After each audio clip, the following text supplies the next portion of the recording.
Good morning, and thanks for being here on this cold and rainy Friday morning. I think that just shows how important this project is to people in our community, that you guys are willing to come out on this cold, rainy day to hear us talk about it. Before we get started, I want to acknowledge some college leaders who are here in the room today. You're going to hear from Chairman of our Board of Trustees, Patrick Murphy, here in a minute. But in addition, we also have Trustees Bob Trojan and Gloria Cadilla in the audience, as well as our student trustee, Michael Foley. And then our Vice President of our Foundation Board, Lorraine Logan, is also here. So thank you for being here. So some of you may have read already some of this, what we're going to talk about today, but we're going to give you some more details on this Advanced Technology Center project that has been talked about for a number of years here at the college. We feel it's not only important but critical, both for the future of the college and for our community. So to talk a little bit more about it, we're going to start with our Chairman Murphy, and he's going to tell you a little bit more about the current update on the ATC.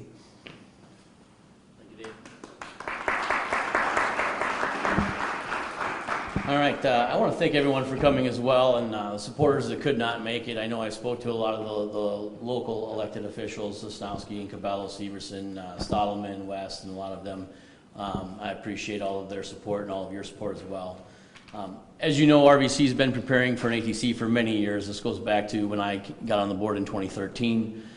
2 or 3 years ago, a Colman site was selected. There's a lot of complexities with that. And due to the delays in that, the board began to take a look at an alternate locations after the construction had not begun. Knowing all the needs for the middle skills training and certifications in the region, we wanted to make sure we moved faster for the community. In August of this year, the college looked into actually expanding in an already successful partnership that we had at the Rockford Register Star building in the RBC downtown location. At that time, the building was not available. An offer was put on hold that we had on that building. But through the vision of the Rockford Register Star, Gatehouse Media executives, and Paul Geyer, they reached out to Rock Valley to see if an agreement could be reached and bring an RBC, the RBC ATC, to one of the most iconic buildings in Rockford.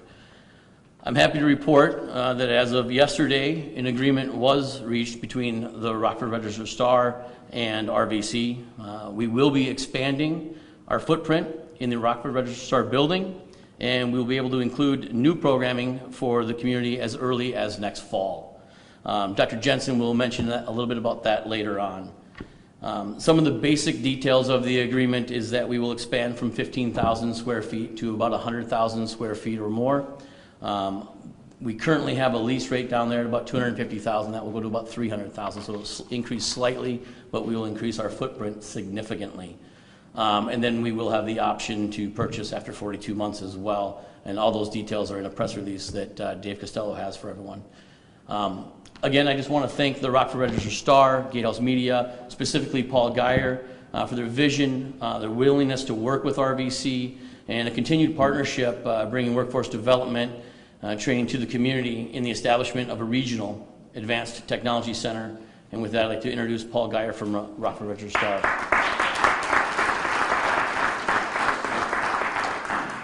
Thank you, Pat, and just want to thank everybody again for coming out today. This is a great crowd and a lot of important people are here today, so I really appreciate y'all coming out. You know, I'm only going to say a couple things, and that is I'm super excited to extend this partnership that we've had. It's been a great partnership over the last 4 years with RBC. I'm super excited about the plans they have for the building. They've shared some of them with me. I'm sure Doug's going to share a little bit more. But I tell you what, my employees are ecstatic about the fact that we're going to bring all these folks to downtown, and we're going to be able to collaborate and be together in this beautiful, iconic building. You know, I moved to Rockford about 7 years ago. I love this city, and I love that building, and I'm happy for this project. And thank you very much, Pat, for making this happen. I'll turn it over to Doug now.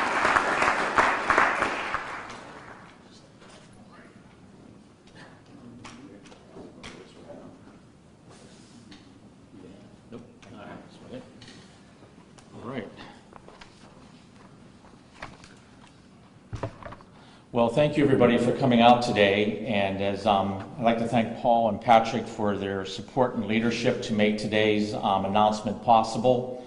I see lots of people here in the audience, a lot of individuals who have been here in the community for a long time and have heard this conversation about the college's commitment to an advanced technology center. I think the key is that on behalf of our board of trustees, I'd like to thank them for their leadership in pulling this project together and making it possible through years and years of preparation. Today is an exciting and important day for our community. Today began many, many years ago. As Patrick Murphy said, the Board of Trustees saw the need to have a vision and to understand the importance of how education is tied to community and economic development. This vision and reality before you today as we begin the next phase of this project. But there's been a lot going on behind the scenes for years that has led up to today's announcement, what we refer to as the next phase. And the reason why I refer to it as the next phase, because there's been years of work that has been going into this behind the scenes. It's important to note that there has been and a lot of individuals that have made this happen here at the college. And a lot of the college leadership is here today. The vice presidents, the deans are all here who are committed to this project. The work has been occurring for over 2 years. I've been here approximately 3 years, and this work began shortly after I joined the college. Behind the scenes, you may not see the work because it's done quietly. It's done over a period of time. Our college educational offering had to be aligned with high priority occupations. Over the past 2 years, the college has been developing new programs for the ATC, such as mechatronics, industrial welding, logistics, and supply chain. But it's important to understand that these programs just do not begin here. They start off here at the college with faculty involvement, leadership involvement. They go through a process, but then they're submitted to the state for approval. And through that process, there's very different irradiations of that work that has to occur. So through that process, we've had some of these programs already approved. The college currently is receiving approval on phase 1, has received phase 1 approval for our mechatronics program. As I mentioned, the industrial welding certificate and the logistics and supply chain most recently. We're also in the process of what we refer to as program modification. Many of our programs here at the college really have not been looked at in terms of what are the priority and high occupational needs of this area. So we're also going through program modification, which is also a similar process and requires different levels of approval. The process is also developing additional programs. You'll hear a lot about critical core manufacturing, the second level of our mechatronics certificate leading to an associate degree in mechatronics engineering, process control and instrumentation, material joining. Material joining is more than just welding. Material joining is taking materials of different types and placing them together, whether it's ferrous materials to non-ferrous materials. Also, you'll hear more about fabrication, the idea of additive and subtractive manufacturing, and how do you integrate all of these systems, whether it's fabrication, material joining, design, programming, into a system where the process for manufacturing is going. Some of you will start to hear about Industry 4.0 standards in the very near future. If you're not familiar with that term, I would recommend that you look it up and start to follow it, because that's where the modern day manufacturing environment is going. We'll also see CNC operators and technicians is also a need in this area. We also have some other areas that we're working on, but they need to be vetted, and we need to make sure that there is employment opportunity and that the industry supports those. So this all is about expanding the high priority occupational needs for our region, and that is what the Advanced Technology Center is about. So the opening of the Advanced Technology Center, you're going to see, we're going to use a term called a rolling opening. That's what this partnership really allows us to do. We will have programs that will begin this fall. We will continue to have programs rolling and being developed as demand needs. We are currently forming an advisory committee that will sit down with us and describe the mission and the vision for the Advanced Technology Center and will guide us through that process. It's important to understand that this is a systems approach to closing the middle skill gap of our region. Some of you have been hearing more and more about this term middle skills. Middle skills are not necessarily entry-level skills, but they are the foundational skills that many industry need to operate. And it's that shortage that is causing many businesses not to be able to expand and to grow the way they want to grow. I'd like to thank our school district partners. Very quietly behind the scenes, many people may not have noticed this, but we started working with our school district partners over 2 years ago to develop educational pathways. And we're in the process of developing 9 educational pathways that will be rolled out between the public and private high schools in our area. That was a very quiet thing, but our superintendents took the leadership and to make that happen. And I'd like to thank the superintendents for their vision and their commitment to that. Also, the college has been working with our manufacturing businesses and community to address the needs to hire incumbent workers and to expand incumbent workers. We have leaders in this community like Bergstrom, who has stepped up and have worked privately with the college to look at what are the critical manufacturing needs that are necessary so they can continue to expand their business, and also to support other individuals who want to get into the manufacturing sector. It's that type of industry leadership that make these types of opportunities possible, but are more importantly, it's these types of commitments from the private sector that are necessary to sustain this program.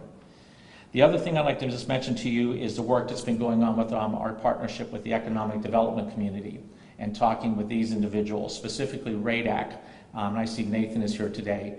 The leadership at RADAC, their board has looked at a middle skills study that they have been sponsoring and that they have put together that will be announced very soon, that will define that there is a middle skills shortage in the various manufacturing sectors, and that work needs to be addressed. But core to all of that is the need for critical core manufacturing skills that will set people up for those middle skill pathways. This work is being done. It is continuing. We have various entities that have stepped up, and Nathan and I have visited many companies to talk about what their skill needs are. It's also important to acknowledge the recent Workforce Equity Initiative grant that we announced here about a week ago. The importance of that is that members of our community will be able to have access and to achieve education and skills to help close the skill gap that I've been discussing with you. And these programs are ready to go currently. We are accepting individuals into these programs. The skills that they'll be focusing on initially is truck driver training, their CDL license, CNC training operations, operator training, as well as industrial welding and cold forming. Those programs are open right now, and those are the skill gaps that we also need to address. As you can see, the ATC project is has been developing for many years. This initiative and others are all being aligned to achieve and design, develop, and implement an advanced technology center. Today is the next phase in that journey where we will begin to focus on the actual ATC facility that will allow the college and the community to prepare our current and future students.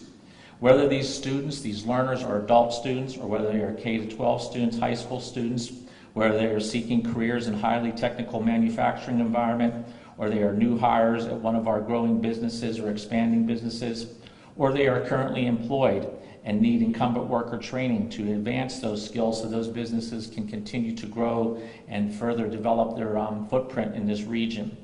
These current careers are achieved and are aligned to create a high-quality technical workforce, not only for the workers in the businesses, but also to prepare a better quality of life for our families.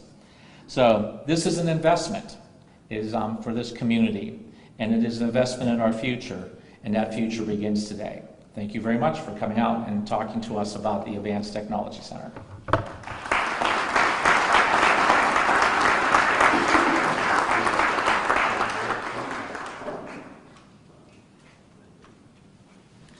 That concludes the formal remarks. Everyone you heard from will be available for individual interviews now, and thank you all for coming out and supporting this project.